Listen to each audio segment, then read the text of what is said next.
This is Jack Buckley with Ensign Yachts, and what I'd like to do today is to give you a little tip on tying up a boat properly. It's kind of a little pet peeve of mine. When I walk around the docks, I see boats tied up in all kinds of ways. 6 knots on top of each other, wrap around the cleat, all kinds of funny looking things, and it's really kind of a safety issue, because the whole purpose behind cleating a boat properly is so that you can get the boat untied quickly if you need to in a hurry. Sometimes the boat could be under stress with extra wave action. It could be taking on water and you got to straighten the boat out.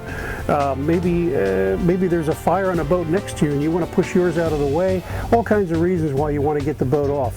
Also, if you tie it incorrectly, if the boat shifts position, maybe the wind's blowing the opposite direction the next day, the lines could bind and then you can't get it off no matter what you do. There's just too much pressure on it. So the idea is to just do a proper knot every time.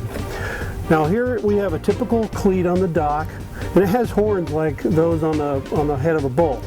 So I'm going to call these horns, and I'm going to say, depending on how the line is coming to the cleat, it's usually coming from one angle or another. So you always want to go for the far horn first as opposed to the near horn. So what you do is you go around the far horn, you go 3/4 of the way around the cleat, meaning around both horns, and at this point, instead of continuing to wrap, because if you do, upward pressure on this is going to bind this line so it won't ever get loose. So you don't want to go all the way around. You want to go around both horns once, then across the cleat, loop under that far horn, and this is where you stop, and you just take the line and you spin it under. You take the line and you go under, put it on the horn, and pull tight. And what you end up with is 2 cords here under one, and as this pulls tighter, it actually cinches down on top of these 2 lines, causing this to stay tight. That's 1 knot, that's all you need, and no matter how much stress is on this, or it's pulling in a different angle, this line will always be able to come off nice and easy, so you can get this boat underway quickly. So it's a nice, simple affair. Flip it under, and you're done. If you want to take it on the other horn, works the same way.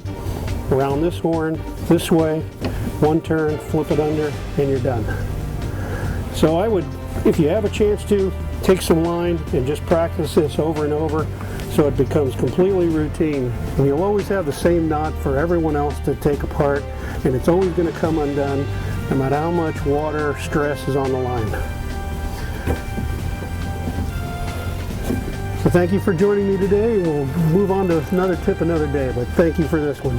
And do your cleats right next time. Thank you.